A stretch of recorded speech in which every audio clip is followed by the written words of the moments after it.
Bom dia, Luzia Solange. Olá, Bom dia a queridos, bom dia. todos. Bom dia, Juramar, bom dia, Rita de Bom Cássia, dia, Lúcia bom dia. Solange. Uau, estamos escutando João, e João traz a passagem, né, da Santa Ceia, que Jesus lavou os pés dos discípulos, e traz isso, se quem tem conhecimento e tem conexão com o Deus vivo lavou os seus pés, vocês precisam lavar os pés de vocês, né? É muita conexão nesse lugar, muito. Consciência plena e pura, né?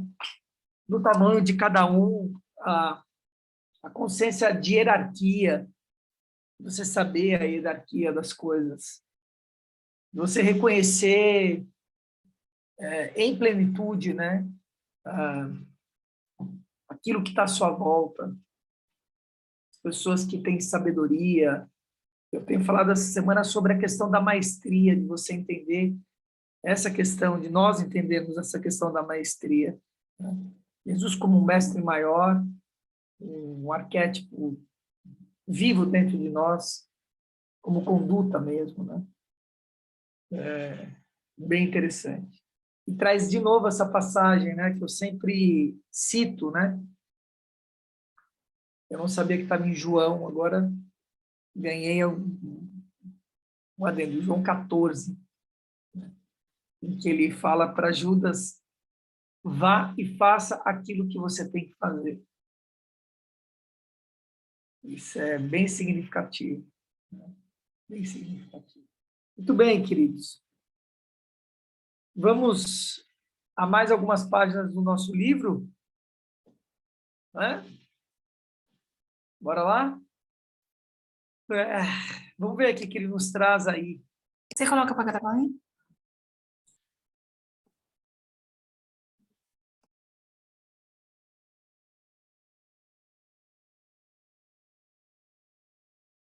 Cinco. Seu poder no homem interior. Retornei a Forte Braga ansioso para contar da bênção maravilhosa que tinha recebido. Eu já tinha pensado antes como uma experiência dessas afetaria meu ministério. Lembrava-me muito bem da minha própria reação diante de emocionalismos pentecostais na igreja. Agora sabia que não me importaria com a reação dos outros. Eu não poderia deixar de falar da experiência. No primeiro dia, logo depois que cheguei, fui ao escritório do quartel. O primeiro sargento estava sentado à mesa. Era um homem grande e rude e seus modos grosseiros eram bem conhecidos de todos. Sargento, disse-lhe, alguma vez já lhe falei que Jesus o ama? Para minha surpresa, lágrimas começaram a rolar pelo seu rosto. Ele disse, não, capelão, o senhor nunca me falou nada disso. Senti meu rosto arder de vergonha. Há mais de um ano eu o via todos os dias, várias vezes por dia, e nunca havia lhe falado nada sobre Jesus. Saí para o corredor e encontrei o outro sargento. Sargento, já lhe falei que Jesus o ama, e eu também? Não, o senhor nunca me disse isso. Mais uma vez senti vergonha. Ele continuou, o senhor poderia me conceder um minuto? Preciso conversar com o senhor. Fomos para o meu gabinete e ele apresentou uma série de problemas seus dos quais eu nunca tivera conhecimento. Quando terminou, perguntei-lhe se gostaria de aceitar Cristo como seu Salvador. Disse que sim e ajoelhou-se com lágrimas escorrendo pelo rosto. Onde quer que eu fosse, pessoas aceitavam a Cristo. Eu parecia ter um poder que operava através de mim. Quando começava a falar com alguém, não tinha a mínima ideia do que ia dizer, mas o que dizia tinha um grande poder que levava homens a Cristo. Era fácil servir a Deus desse modo. Toda a tensão se fora e eu podia rir novamente. A pregação não era mais algo porque tinha que batalhar laboriosamente. Tornou-se uma grande alegria para mim deixar que os pensamentos de Deus fluíssem através de minha vida. Todo o pessoal do exército é obrigado a assistir aula de moral e cívica uma vez por mês. Os capelães, quando dão essa aula, não podem pregar. Um dia, cautelosamente, eu disse à classe que o Deus de nosso país ainda está vivo e atende às orações que lhe fazemos. Após a aula, um soldado veio até a mim e, chegando o rosto a um palmo de distância, disse com insolência: o senhor crê mesmo nessas coisas, não crê? Sim, creio, respondi. Crê que se pedisse uma coisa agora a Deus, ele atenderia? Sim, disse. Sei que ele atenderá. O senhor acha errado fumar? A pergunta foi meio inesperada. Para alguns é errado, para outros pode não ser, respondi evasivamente. Eu comecei a fumar aos 14 anos e agora fumo 3 maços por dia. Hoje o médico falou comigo que se não parar, eu morro. Então não há dúvida, para você é errado. Então peça ao seu Deus para me fazer parar. Como poderia eu fazer uma oração dessas? As respostas habituais começaram a vir minha mente. Deus ajuda aos que se ajudam. Peça a Deus que o ajude a querer parar, mas não fora isso que ele me pedirá. Senhor, orei em silêncio, mostra-me o que fazer. Imediatamente senti uma forte impressão. Ore em sua nova língua. Em voz alta? Não, em silêncio. Comecei a orar na língua que havia recebido no retiro. Depois fiz uma pausa. Outra impressão me sobreveio. Põe a mão no ombro dele e ore. Obedientemente coloquei a mão no ombro dele. O que devo pedir? Ore silenciosamente em língua estranha. Assim fiz. Depois outra impressão. Traduza para o inglês. Sem hesitar, abri a boca e as palavras saíram. Senhor, não o deixe fumar mais enquanto viver. Que oração! Se o homem fumasse de novo, ficaria convencido de que Deus não ouvirá a oração. Senti-me totalmente confuso, virei-me e saí. Nos dias que se seguiram perguntei a Deus várias vezes se não havia compreendido mal. Será que meu engano não faria aquele homem descrer de tudo? Várias vezes senti a resposta: confia em mim. Confiar em Deus, aparentemente, significava andar numa corda bamba, sem nada em que segurar a não ser a fé. Com renovado afinco, mergulhei no estudo intensivo da palavra de Deus. Se eu ia trabalhar na base da fé, tinha que ser fé na integridade e na natureza de Deus. Eu tinha de conhecê-lo e descobri que quanto mais eu lia, mais fortemente cria. A leitura da Bíblia nunca tinha me empolgado tanto. Nas suas páginas, obtive um novo conhecimento de Deus, o onipotente Deus que prometeu que em Cristo poderíamos fazer tudo. Não nos foi dito que o poder que há em nós é o mesmo que ressuscitou a Cristo de entre os mortos? Em Efésios 3:20, 21 Paulo diz: Ora, aquele que é poderoso para fazer infinitamente mais do que tudo quanto pedimos ou pensamos, conforme o seu poder que opera em nós, a ele seja a glória, na igreja e em Cristo Jesus, por todas as gerações para todo sempre. Amém. Estudei cuidadosamente as instruções de Paulo à igreja de Corinto. Ali ele menciona os vários modos como o Espírito Santo opera através dos homens, em línguas, interpretação das línguas, cura, milagres, profecias, pregação, sabedoria, ciência, fé, discernimento.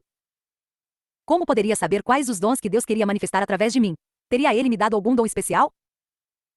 De novo me veio à mente o verso de Efésios, conforme o seu poder que opera em nós. Não, eu não tinha dom nenhum. Tudo que sabia era que deixaria Deus operar através de minha pessoa. Em outras palavras, meu papel era ser estritamente obediente às impressões e instâncias que sentisse no meu interior. O verso dizia que Deus pode fazer muito mais do que pedimos ou pensamos. Obviamente, não havia um modo de eu saber, antecipadamente, o que Deus queria realizar. Uma noite, em nossa reunião de oração, falei sobre o poder de Deus para a cura. Uma senhora então disse: por que o Senhor não ora pela cura de um de nós? Fiquei um pouco abalado. Eu sabia, naturalmente, que Deus pode e quer atender à oração de seus filhos, mas ouviria e atenderia a mim? Está bem, respondi num assomo de fé. Quem deseja que eu ore por ele? Eu quero, disse a mesma senhora. Um dos meus olhos tem estado lacrimejando há vários meses. Nenhum medicamento resolveu o problema. Ore por mim. Respirei fundo, coloquei as mãos sobre sua cabeça e orei, apelando para toda a fé que me era possível ter, para crer que Deus a estava curando naquele momento. Quando terminei, o olho ainda lacrimejava. Havia feito algo errado? De novo aquela impressão interior. Confie em mim. Muito bem, ter fé significava crer em algo que não se vê. A Bíblia ensina isso claramente. Conseguir vitória em tudo era sempre uma questão de fé. Quando os israelitas se recusavam a crer, Deus não podia realizar nada. Há promessas de Deus em abundância para aqueles que creem. Obrigado, Senhor, disse em voz alta, por ter ouvido nossa oração. Mais tarde, aquela irmã me telefonou. Capelão, adivinha o que aconteceu? Havia vibração em sua voz. Diga. Eu estava aqui sentada lendo, e de repente percebi que algo havia acontecido ao meu olho. Está completamente curado. Eu estava encantado. Obrigado, Senhor, disse. Entendi o que queres. Eu confio, tu fazes o resto. Um pastor da cidade, um presbiteriano que fora batizado com o Espírito Santo, tinha estado relutando em contar o acontecido à igreja. Ele convidou uma irmã do nosso grupo de oração para dar testemunho num culto de domingo à noite, e vários membros do grupo foram também para acompanhá-la em oração. Havia um profundo silêncio na congregação, enquanto aquela irmã narrava como, mesmo sendo batista, tinha sido batizada com o Espírito Santo. Era evidente que Deus estava falando ao povo. No fim da reunião, o pastor me chamou para dar a bênção apostólica. Levantei-me, mas em vez de dar a bênção, comecei a dizer as primeiras palavras que me vieram à mente. Quem quiser vir à frente e entregar a vida a Deus pode vir.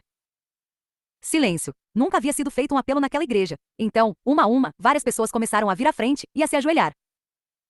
Encaminhei-me para a primeira pessoa. Não sabia o que dizer em oração. Não sabia por que aquela pessoa tinha vindo à frente. Inclinei a cabeça orando silenciosamente. Mostra-me o que dizer, Senhor. Ouvi, ore no espírito. Em silêncio, orei em língua estranha. Agora comece a traduzir o que você falou. Senhor, perdoa este homem pelo vício da bebida e pela desonestidade nos negócios. Eu estava chocado com minhas próprias palavras, e se eu tivesse compreendido mal, eu poderia naquele momento estar trazendo graves problemas para o ministério daquele pastor. Voltei-me para a pessoa seguinte e fiz a mesma coisa. Senhor, perdoa este homem por seu temperamento violento, seu mau gênio, e pela maneira egoísta como trata seus familiares. Ia de um para outro, e com as mãos na cabeça das pessoas, fui levado a fazer orações de confissão e arrependimento.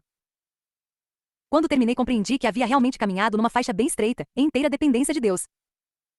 Após o encerramento, as pessoas vieram a mim, uma a uma. Com lágrimas de alegria diziam: você orou exatamente o que eu precisava, mas como soube de meu problema? Alguns dias mais tarde, aquele pastor me contou que a congregação estava totalmente mudada. Muitos dos homens que tinham vindo à frente eram presbíteros e oficiais da igreja. Agora, toda a congregação estava transbordando de entusiasmo, fervor e alegria. Tive vontade de gritar. Eu não conhecia os problemas que afligiam os membros daquela igreja, mas Deus sabia. Ele conhece o coração e a mente de todos nós, e pode nos falar com um poder que vai diretamente de encontro às necessidades de cada indivíduo. Se a pessoa aceita, não é mérito nosso, mas de Deus. Se rejeita, também não é nossa culpa do fracasso.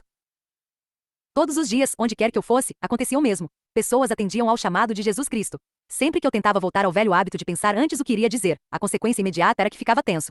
O poder e a presença de Deus simplesmente não fluíam. O princípio de abandonar-me nas mãos de Deus e deixá-lo agir era válido. Tudo o que eu tinha a fazer era descansar nele, deixar a mente aberta, e abrir a boca, numa atitude de fé, e falar o que Deus me comunicasse. As palavras sempre vinham ao encontro da necessidade de alguém, e a pessoa sempre era poderosamente abençoada.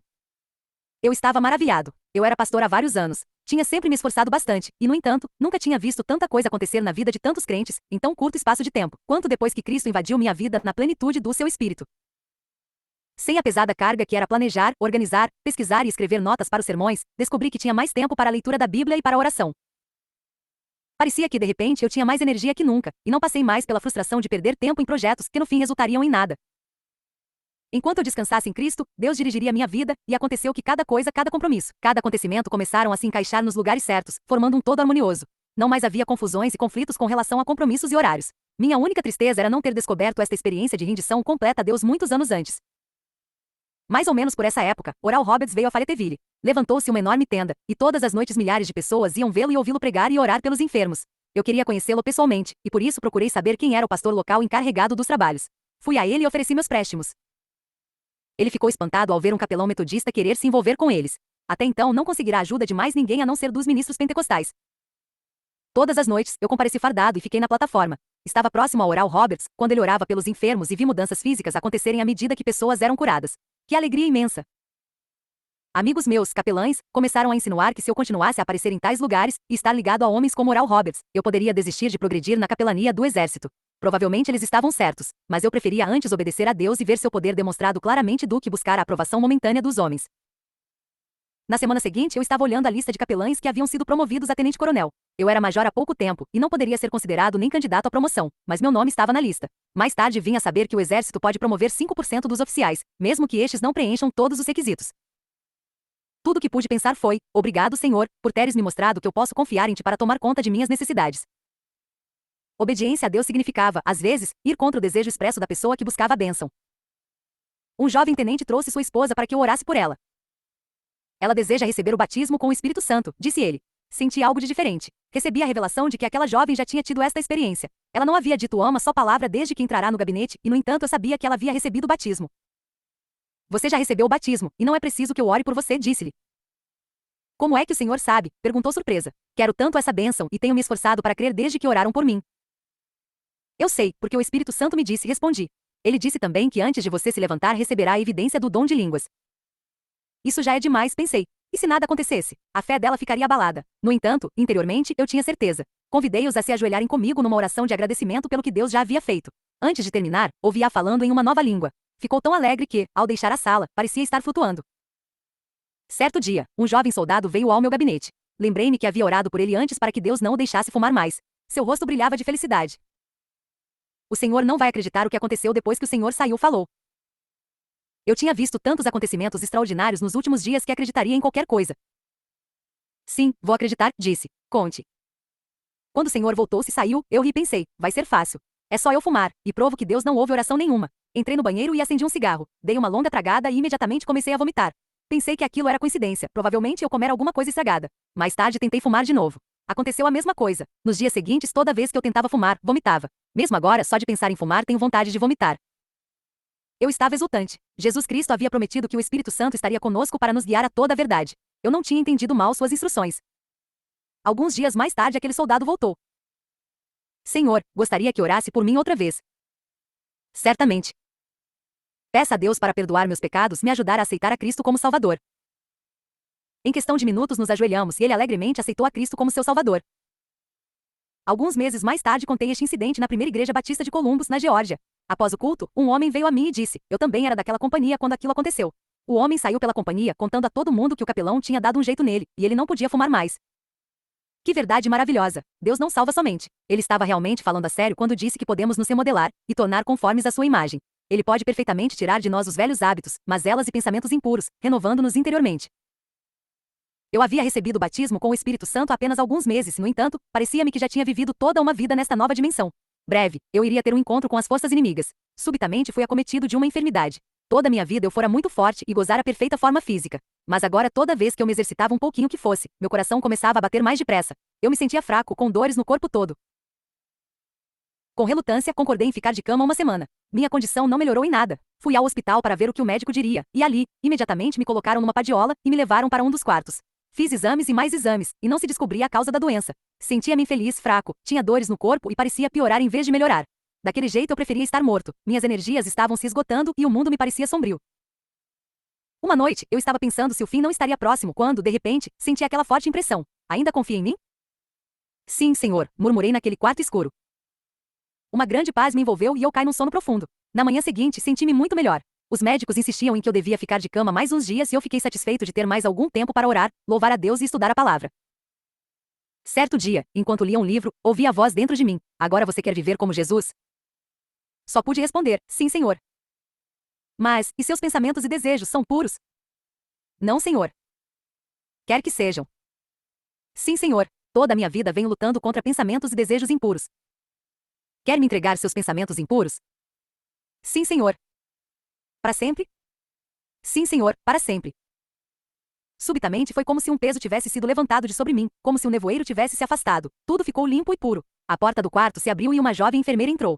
Era muito bonita e tudo que pensei foi, que linda filha de Deus. Não havia em mim a mais leve sombra de tentação. Voltando para casa, fui à reunião de oração do grupo e tive o forte desejo de pedir-lhes que orassem por mim. Sempre era eu quem orava pelos outros. Dessa vez sentei-me numa cadeira no meio do grupo e eles se prepararam para orar por mim. O que vamos pedir ao Senhor? Pensei um pouco. Peçam a Deus que me use mais que nunca. Começaram a orar e de repente vi no Espírito Jesus ajoelhado à minha frente. Ele segurava-me os pés e descansava a cabeça em meus joelhos. Ele disse, você se deu a mim, agora eu também me dou a você. Foi como se uma porta tivesse se aberto para uma nova compreensão de Jesus. Ele quer dar-se a si mesmo por nós, a cada momento de nossa vida, tão completamente como se deu na cruz. Pouco ou nada temos para dar a Ele, estamos sempre recebendo dele. 6, 20 Nan. Compartilha, por favor. Amados, então, incrível a ressonância das coisas, né? Elas estão sempre em ressonância, né? E basta a gente ter consciência disso, né? Então, nós viemos do Aliança 559, em que eu falei que hoje nós estamos sob uma energia, que é essa energia que ele está dizendo aí, a energia diabólica, viciante, né? Que é esse 15º caminho, que eu digo. É o caminho do diabo. Caminho onde você fica preso, onde a pessoa fica presa como uma marionete de uma energia. Parece que aquilo é maior do que você. E eu dei um testemunho no Aliança 559 exatamente disso que ele está dizendo. Exatamente disso. Né? Quando ele relata que a enfermeira entrou no quarto, ele olhou e falou assim, nossa, que linda filha de Deus, né? Que não existia um olhar como a sedução sexual ou direcionado para esse lugar. Isso é só um exemplo, hein?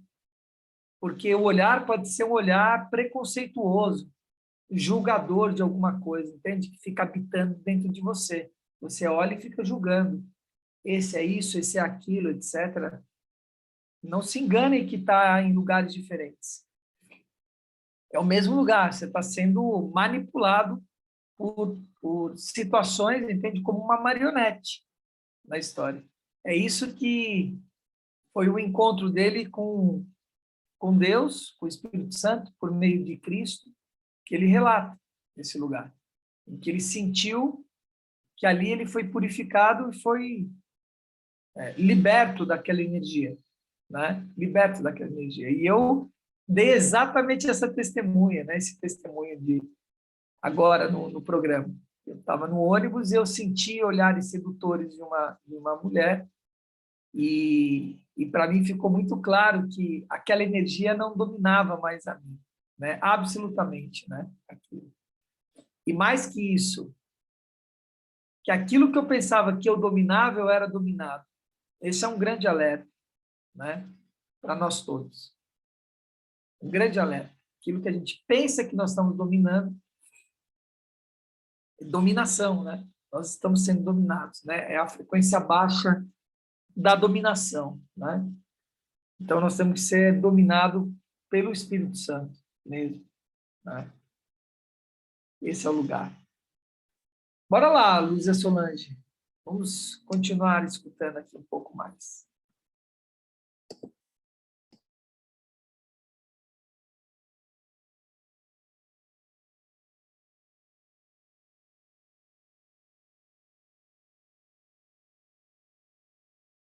Vietnã.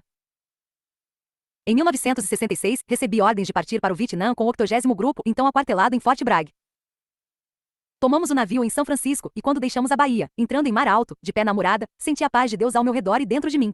Eu sabia que era esta a sua vontade para minha vida. Logo comecei um grupo de oração e estudo bíblico e cultos regulares. A bordo, passamos 21 dias no mar, e todos os dias havia soldados que aceitavam a Cristo. Muitas vezes o diabo murmurava ao meu ouvido que eles o faziam apenas porque estavam indo para o Vietnã, e que aquelas decisões não eram sinceras. Meses mais tarde recebi uma prova de como o diabo é mentiroso. Muitos dos rapazes que tinham feito uma decisão por Cristo eram de uma unidade que se separou de nós assim que chegamos. Tempos depois, tive a ocasião de visitar essa unidade e um dos sargentos me viu. Ele quase arrebentou de alegria. Glória a Deus, capelão Caroters. A seguir, contou-me todas as coisas que Deus tinha feito. Juntos fomos ver outros da unidade que haviam aceitado Cristo a bordo do navio, e esses me contaram acerca dos estudos bíblicos que realizavam e dos soldados que estavam levando a Cristo. Lembra-se do tenente Stover? Perguntaram. Sim, lembro. Lembrava-me daquela tarde quando, de pé no convés, ele me contará que estivera fugindo de Deus na época em que estava na faculdade. Naquele momento entregou sua vida a Cristo e disse-me que, logo que desse baixa, ia atender o chamado de Deus para o ministério. Ele organizou um coro, por sinal muito bom, e os soldados gostam muito de cantar. Levaram-me até ele e ficamos muito alegres de nos rever. Logo que cheguei a Camp Rabei, organizei um grupo de oração aos sábados à noite. Dentro em pouco havia 25 soldados. Frequentando as reuniões, comecei a desafiá-los a crer que Deus atende às orações se tão somente confiarmos nele. Eu sempre dava oportunidade aos soldados de apresentarem pedidos especiais de oração. Afinal, um dia, um oficial falou: Bem, eu gostaria que o senhor orasse por minha esposa. Estamos casados há 6 anos e ela se opõe tanto às coisas espirituais que não gosta nem que demos graças às refeições. Acho que não vai adiantar muito orar por ela, mas gostaria que o senhor tentasse. Achei aquele pedido um tanto incomum para começar, mas eu estava aprendendo que Deus sabe o que faz. Pedi aos homens que se dessem as mãos formando um círculo e começamos a orar pedindo nosso primeiro milagre. Nenhum deles havia tentado pedir um milagre, mas queriam experimentar. Eu tinha contado a eles as bênçãos maravilhosas que Deus operara em minha vida, depois que receberá o batismo com o Espírito Santo. Ali, nos campos de batalha do Vietnã, longe de tudo que pudesse impedi-los de concentrar-se nas coisas de Deus, estavam prontos a apropriar-se das realidades espirituais profundas. 2 semanas mais tarde aquele oficial apareceu na reunião com uma carta na mão. Leu-a para nós e enquanto fazia, lágrimas começaram a rolar pelo seu rosto.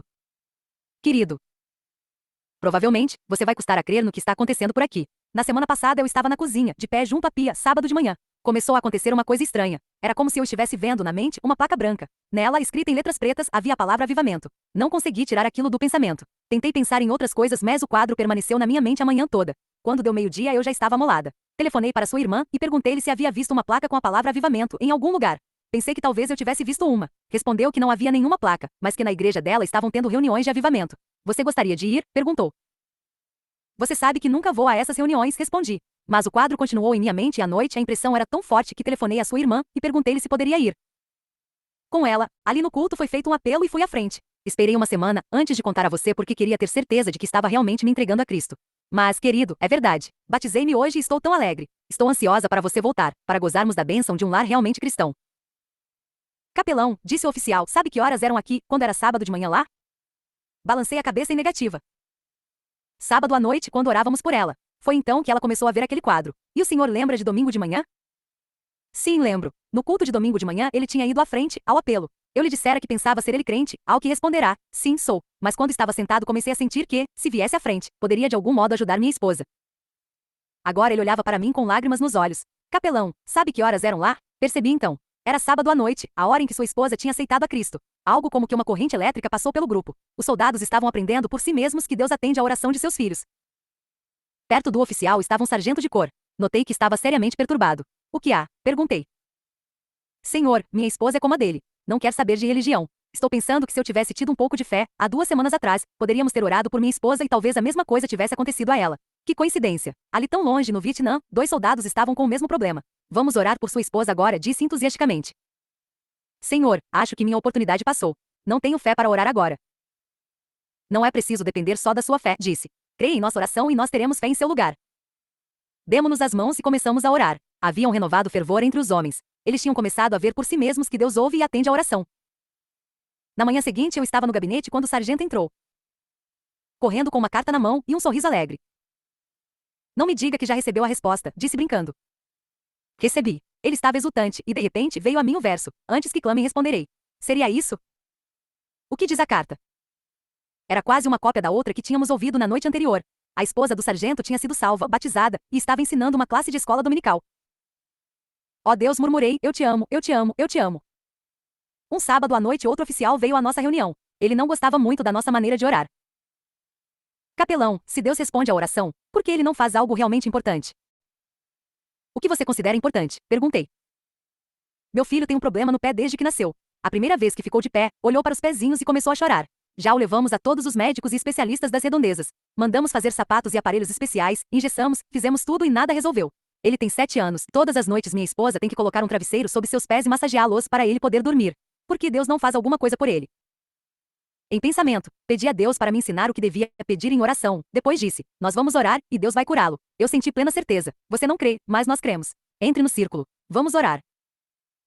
Todos oraram com grande desejo de ver Deus operar. Aqui estava um terceiro pedido de oração em favor de alguém que estava na pátria. Eu sabia que Deus o havia enviado. 2 semanas depois chegou outra carta. Querido, esperei uma semana para contar a você algo que é bom demais para ser verdade. Na semana passada, notei que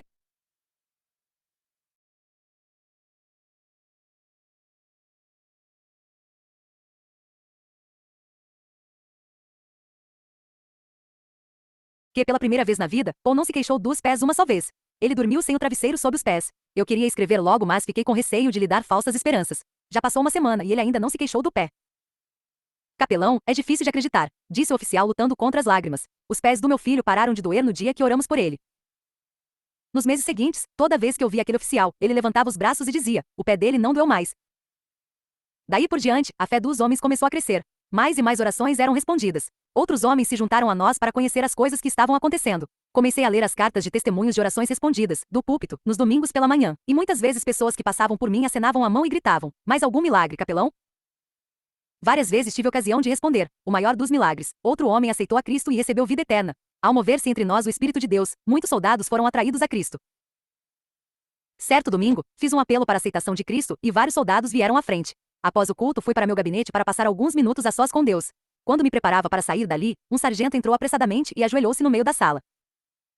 Por favor, ore por mim, clamou muito angustiado. Passou então a confessar pecados de imoralidade, vício de bebida e drogas, negligência para com a esposa e filhos. Um após outro ele os derramava em lágrimas de arrependimento. Quando terminou, expliquei-lhe que Deus o amava e enviará Jesus Cristo para morrer na cruz por causa de todos os pecados que ele havia confessado. Tudo o que tem a fazer agora é aceitar a Cristo como Salvador e Senhor, e Deus lhe dará vida eterna e perdão completo, disse-lhe. Eu aceito, respondeu chorando, e então um sorriso de paz e alegria inundou seu rosto, e ele começou a agradecer e a glorificar a Deus. Mais tarde ele me contou como viera parar ali no escritório. Naquela manhã, ele tinha passado pela capela quando ia em direção ao posto comercial do exército. De repente sentiu um desejo muito grande de entrar. Que coisa estranha, pensou. Há 6 anos que não entro numa igreja, não tenho motivo algum para entrar agora. Continuou seu caminho até o posto, mas algo parecia atraí-lo de volta ali. Afinal ele resolveu voltar à capela onde o culto já tinha começado. Assistiu o culto todo e quando a congregação se levantou para cantar o hino final, ele percebeu que estava tremendo incontrolavelmente, e só aguentou ficar de pé segurando-se no banco da frente. Estava receoso de cair, e sentiu um forte desejo de ir à frente e entregar a vida a Deus. Não posso, disse a si mesmo, virou-se e saiu da capela. Já na rua suas pernas pareciam querer dobrar-se, e ele compreendeu que não ia aguentar muito. Uma voz interior lhe dizia que aquele era o momento da decisão. Ele tinha de obedecer a Deus ou ele o deixaria morrer. Sem esperar mais, voltou-se e correu de volta à capela, e entrou correndo em meu gabinete. Um dos capelães era Batista. Éramos bons amigos e ele amava o Senhor Jesus, mas estava muito temeroso da ênfase que dávamos ao Espírito Santo. Essas ideias de cura pela fé, expulsão de demônios, ser cheio do Espírito e a manifestação dos dons espirituais eram completamente estranhas para ele. Uma vez, foi a uma de nossas reuniões, depois pediu desculpas, mas disse que não podia continuar assistindo. O que o perturbou mais foi o fato de uma pessoa receber a imposição das mãos enquanto outros oravam para que Deus resolvesse seus problemas. Nunca tinha visto aquilo antes e parecia-lhe um ritual pagão. Pelas pessoas que continuaram a assistir às reuniões, ele ficava sabendo das coisas que aconteciam. Alguns que estavam desanimados, derrotados e a ponto de desistir de tudo vinham pedir que orássemos por eles. Contavam-lhe depois que tinham sido totalmente libertos de seus fardos. Tinham se assentado ali e deixado que os outros orassem por eles, com imposição de mãos, após o que se sentiam cheios de uma paz e uma alegria intermináveis. Testemunhavam que Cristo tinha se tornado mais e mais real para eles a partir daquele momento.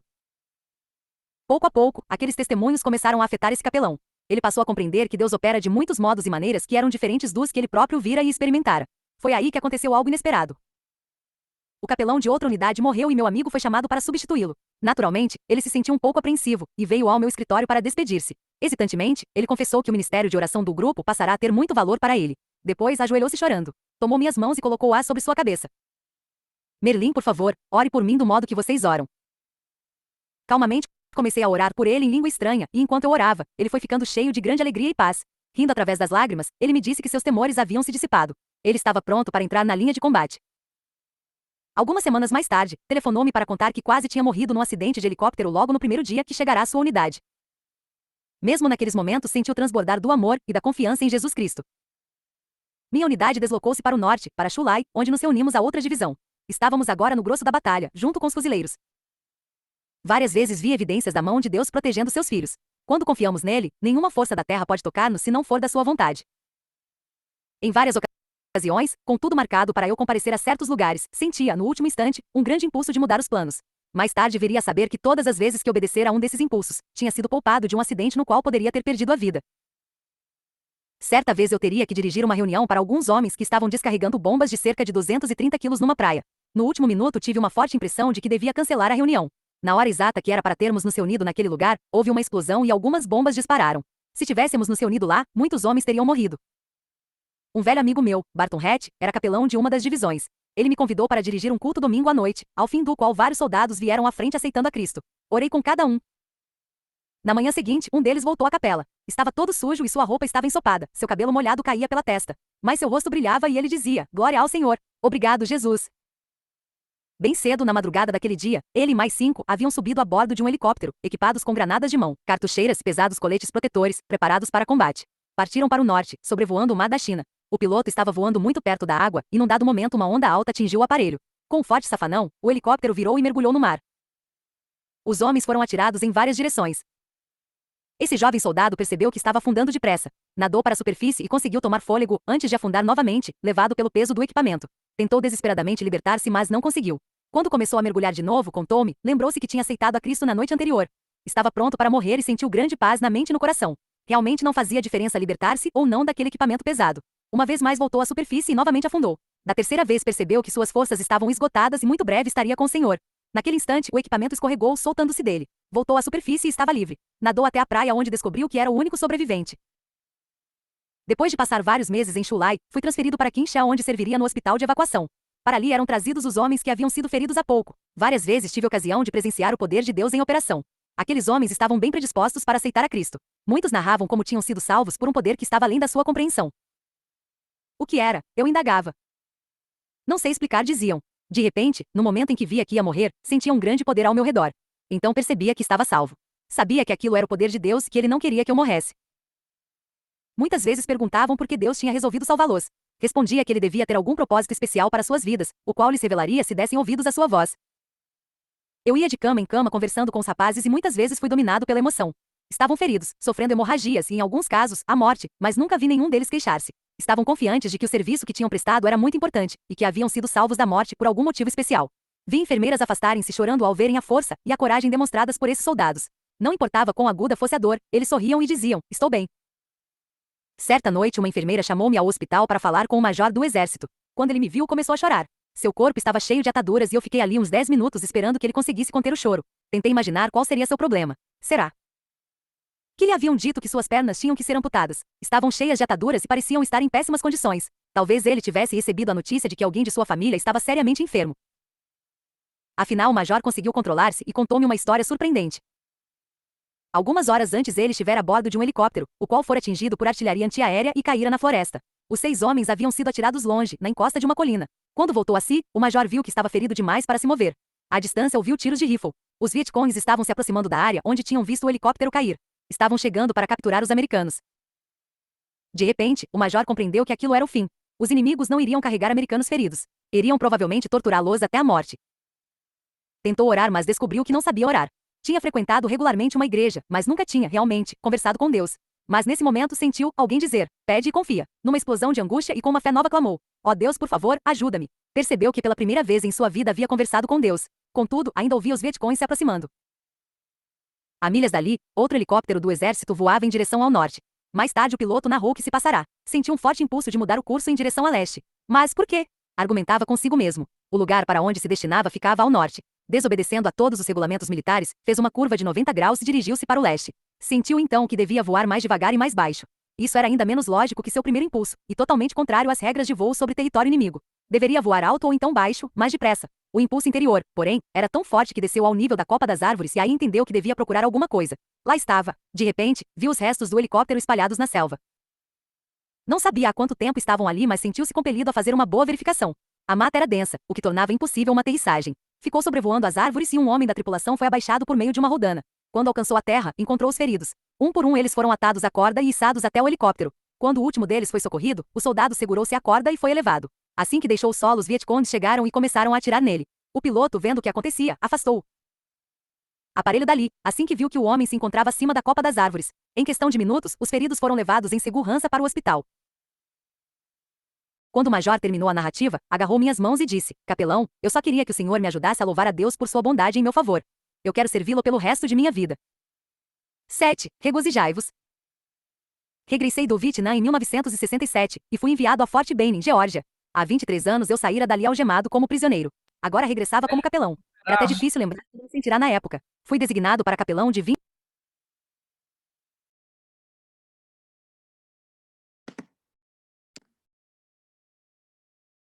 Uau, queridos, uau, que experiência, né? Cara, ir para uma guerra e ser... Eu ia falar isso no começo do livro. Eu tenho a impressão que eu falei. Como que aquela história dele ia ter ressonância na missão dele lá na frente. Eu acho que eu falei isso no primeiro dia. Você vê aí, né? Foi enviado para a guerra como um capelão, né? O lugar onde ele estava buscando ir para a guerra, etc. E ele vai numa outra condição. Assim, a nossa existência, quando você se direciona para a sua missão. Esse é a parábola, né? E o conto de Jonas, que nega e foge da sua história. E os seres humanos estão fazendo isso o tempo todo, fugindo da sua história. Quando você flui, quando você vai para esse lugar, entende, da sua história, fatalmente vai acontecer isso que aconteceu e que estava claro que no começo do livro você estava indicando para esse lugar. Esse é o lugar da antivisão. Esse é o lugar da visão da visão. Não é o que você vê que está sendo desenhado, mas o que está sendo desenhado vai projetar para onde. Isso é uma antivisão. Né, Clara? Então, muito legal. Alguma consideração final? Vamos seguir nossa existência. Um trecho que fala da leitura de hoje que Deus se revela de várias maneiras. Então, tinha a igreja pentecostal ali, da oração em línguas, mas que outras pessoas não aceitavam ou não se acostumavam, tinha essa barreira. E o pastor ali fala, ele tentando lutar contra isso, ou resistência à aceitação disso, você vê como que Deus moveu e mudou a visão dele quando foi necessário. Então, o que marcou foi isso, que Deus se revela de várias maneiras, e que a gente pode ficar com barreiras, mas comparando, às vezes, outras orações a outros estilos, assim, de invocar a Deus, não se diferenciam muito uma das outras.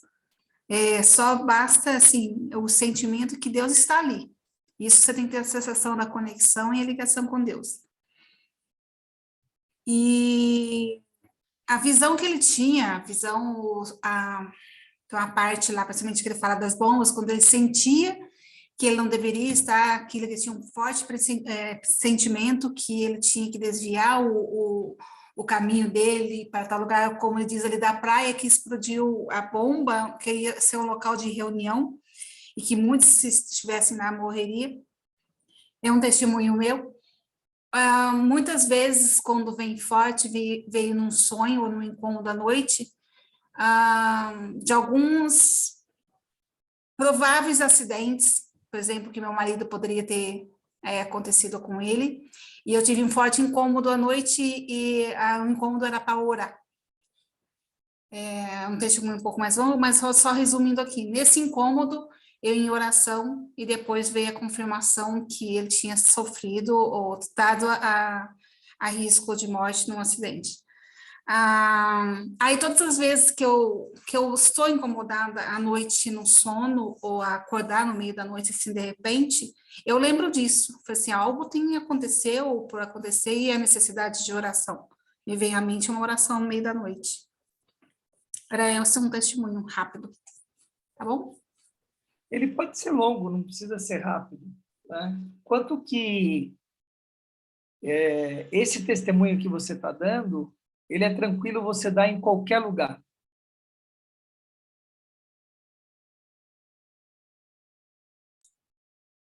Por causa talvez a emoção. Está justificando. Estou perguntando quanto que é tranquilo você simplesmente dá esse testemunho em qualquer lugar. Para mim é tranquilo.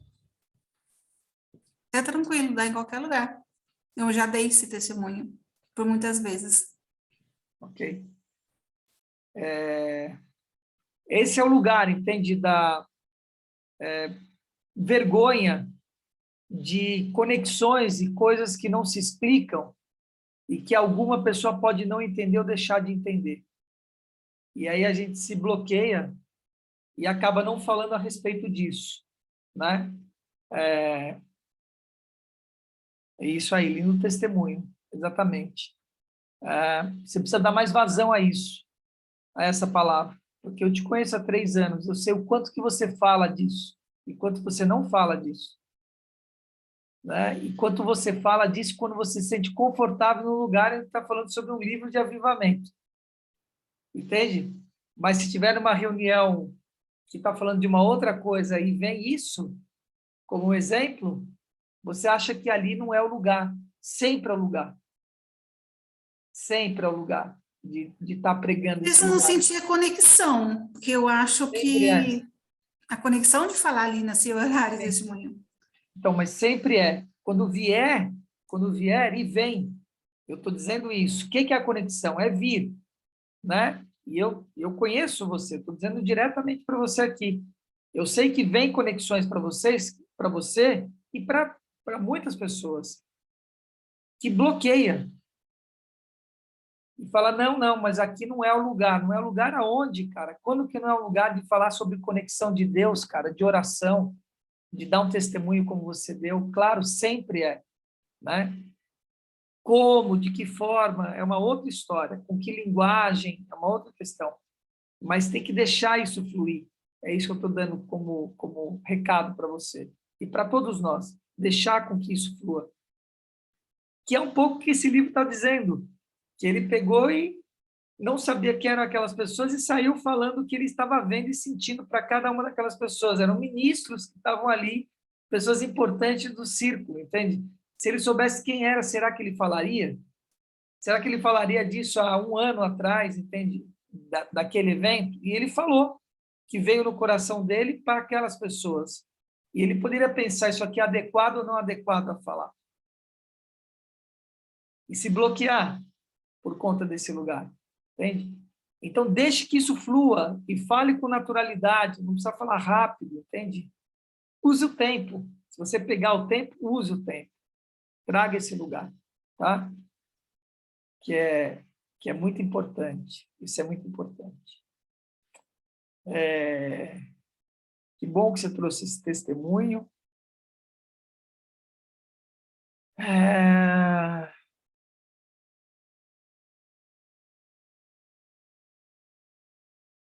São essas conexões, né? Eu tinha pensado uma outra coisa aqui, tinha me vindo, quando você falou da questão da oração,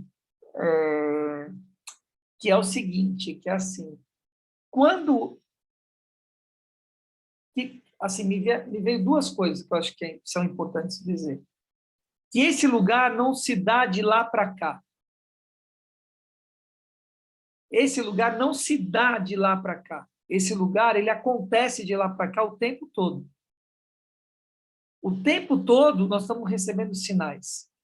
O tempo todo isso tem uma conexão. Nós que estamos desconectados e não estamos escutando o que está acontecendo daqui para lá. Em alguns momentos, como sonhos, como não sei o que lá, vem um clique e você percebe as coisas, né? Porque nós estamos conectados nesse lugar. Então,